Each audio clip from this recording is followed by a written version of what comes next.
Ազգային ժողովի ընտրությունը սարերի հետևում չէ, մնացել է ընդամենը 2 ամիս։ Ընտրության մասնակիցների պատկերը գրեթե ուրվագծված է, սակայն հենց այս փուլում խորհրդարանական մեծամասնությունը ՔՊ-ն օրակարգ է բերել մի ծրագիր, որով առաջարկում է արգելել դաշինքների և կուսակցությունների անվանումներում գործածել անձնանունները։ Իշխող ուժն ասում է, որ ուզում են տեխնիկական վրիպակն ուղղել օրենսգրքում, իսկ ընդդիմությունը պնդում է, որ փոփոխությունն անկյունաքարային է։ Ընտրությունից 2 ամիս առաջ խաղի կանոններ չպետք է փոխել։ Ինչ նպատակ է հետապնդում իշխանությունն ու կհաջողվի արդյոք խառնել ընդդիմության հաշվարկներն այս փոփոխությամբ, Անի Աբաղյանի ռեպորտաժում։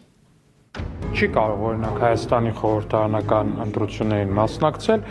ուժեղ քյաբաբ Ստյոպի հետ, Ստյոպի մոտ դաշինք։ Սա փնթի խայտարակ զզվելի աշխատավոճ է։ Այս գործընթացը ինքնին հակաիրավական է։ Քաղաքացիական պայմանագիրը հրատապ նիստ հրավիրեց ու առաջին ընթերցմամբ ընդունեց Հայաստանում դաշինքների անվանումների սահմանափակման մասին նախագիծը։ Կողմ 64 դեմ 14 ձեռնպազրով որոշում ընդունվել է։ Ընդդիմությունը հակաիրավական է որակում իշխանության այս քայլը, մինչդեռ իշխանականները վրիպակի շտկում համարում։ Արտահերթ նիստը ազգային ժողովի շենքում էր, հրատապ ասուլիսը ազգային ժողովի դարպասների մոտ։ Այս կարգավորումը բաց այդ կերպով մեր քաղաքական ուժին է ուղղված, որովհետև մարտի 31-ին մենք հրապարակային կերպով կնքեցինք